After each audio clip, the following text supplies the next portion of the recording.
আসসালামু আলাইকুম রহমতুল্লাহ। কী অবস্থা, সবাই কেমন আছেন?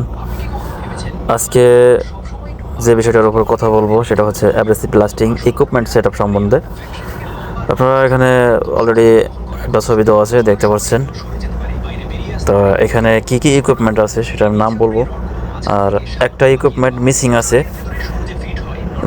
যেটা সচরাচর থাকে সব প্রজেক্টে। তো প্রথমে দেখতে পাচ্ছেন এয়ার কম্প্রেসার। এটা লাজিম এয়ার কম্প্রেসার, অনেকে বলে কম্প্রেসার না, এটার নাম হচ্ছে এয়ার কম্প্রেসার। দেন দেখতে পাচ্ছেন আফটার কুলার থেকে আসছে ব্লাস্টিং পট এবং আরেকটা গেছে হচ্ছে আপনার এয়ার ফিল্টারে, ওই যেটা আপনারা ওই পিপিই উল্লেখ করছে, এটা হচ্ছে এয়ার ফিল্টার। এইটা থেকে আবার গেছে হলো ব্লাস্টিং হুড, যেটা যে মাথায় পরিধান করে রাখছে, এটা হচ্ছে ব্লাস্টিং হুড। ওকে, এখন ব্লাস্টিং পট থেকে এই যে হাতে যেটা আছে এটা হচ্ছে ব্লাস্টিং হুসের সাথে হোল্ডার নজেল দুইটা আছে।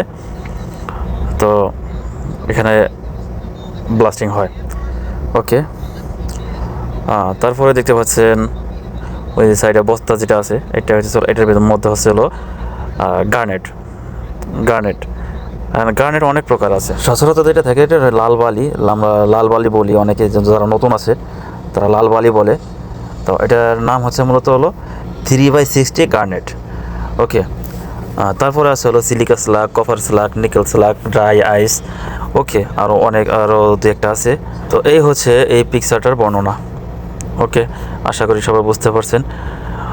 যারা ব্লাস্টিং কাজ শিখতে চান তারা আমার সাথে সংযুক্ত থাকবেন ইনশাল্লাহ। আরও নতুন ভিডিও আপলোড দেবো ইনশাল্লাহ।